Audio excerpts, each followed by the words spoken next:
বাসা থেকে সবাই মিলে বের হলাম একটাই উদ্দেশ্যে, রমজান উপলক্ষে খেজুর কিনতে যাব সদরঘাট বাদামতলী। মনে ছিল আনন্দ আর একটু আগাম রমজানের প্রস্তুতির উচ্ছ্বাস।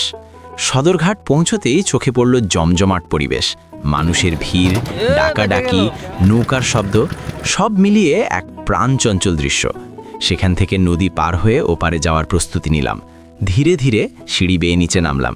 বেশ কিছুক্ষণ অপেক্ষার পর একটি নৌকা এলো। সবাই উঠে বসলাম নৌকায়। নৌকা ছাড়তেই চারপাশের দৃশ্যটা ভিডিও করে নিলাম। তবে নদীর পচা পানি দেখে মনটা একটু খারাপ হয়ে গেল।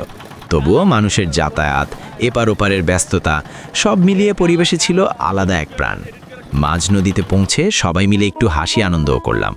অবশেষে ওপারে পৌঁছে নেমে সোজা হাঁটা দিলাম বাদামতলীর দিকে। অনেকক্ষণ খোঁজাখুঁজির পর খেজুরের বাজার পেলাম, কিন্তু দাম শুনে মনে হলো যেন বাজারে আগুন লেগেছে।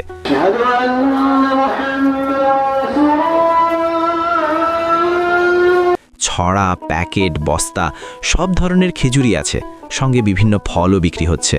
ভালো মানের খেজুরও চোখে পড়ল, কিন্তু দাম এত বেশি যে আজ আর কেনা হলো না।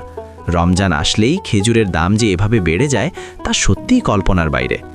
অনেক ঘোরাঘুরির পর সিদ্ধান্ত নিলাম আজ না হোক কাল আবার আসব। এরপর ফেরার পথে সন্ধ্যা নেমে এলো। নদীর বুকে ঝলমলে আলো, ঢেউয়ের মৃদু শব্দ, সব মিলিয়ে পরিবেশটা হয়ে উঠল আরও রোমাঞ্চকর। এমন মুহূর্তে হঠাৎ করে মনে পড়ে যায় অনেক পুরনো স্মৃতি। সব মিলিয়ে দিনটা ছিল অভিজ্ঞতায় ভরা। সবাই ভালো থাকবেন, আবার দেখা হবে ইনশাল্লাহ। আল্লাহ হাফেজ।